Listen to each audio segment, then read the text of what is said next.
திருமகள் TV பல்சுவைகள் படைக்கும் பாசறை.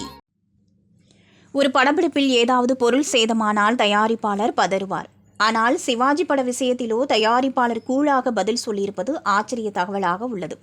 1968 AC Tirulokchandar இயக்கத்தில் வெளியான படம் என் தம்பி. சிவாஜி கணேசன், சரோஜா தேவி நடித்த சூப்பர் ஹிட் திரைப்படம். கே. பாலாஜி தயாரித்து நடித்திருந்தார். கண்ணாம்பா, பண்டரிபாய், ஜாவர் சீதாராமன், நாகேஷ், ரோஜா ரமணி, ராஜசுலோச்சனா உள்ளிட்ட பலர் நடித்திருந்தனர். MS விஸ்வநாதன் இந்த படத்திற்கு இசையமைத்திருந்தார். இந்த படத்தில் ஒரு புதுமையான கதையம்சம். இது ஒரு ரீமேக் படம். இந்த படத்தின் போது எதிர்பாராத ஒரு தீ விபத்து ஏற்பட்டு படத்திற்காக போடப்பட்ட செட் முழுவதும் எரிந்து நாசமானது.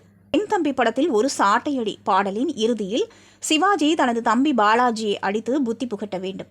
அந்த காட்சியில் பாலாஜி பற்ற வைத்த கேஸ் லைட்டர் நெருப்பு விழுந்து செட்டே தீப்பற்றியதாம்.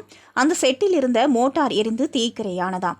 இது பற்றி தயாரிப்பாளர் பாலாஜியிடம் கேட்டபோது, நம் படத்தின் மீதான பல இயக்குநர்களின் கண் திருஷ்டியும் இந்த நெருப்பை விட கொடுமையானது என்றாராம்.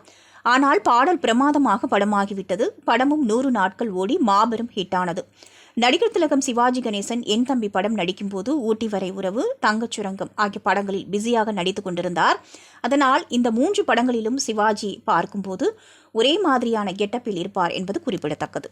திருமகள் டிவியை லைக் செய்து உங்கள் நண்பர்களுக்கும் ஷேர் செய்வதுடன் சப்ஸ்கிரைப் செய்து ஆதரவு தாருங்கள்.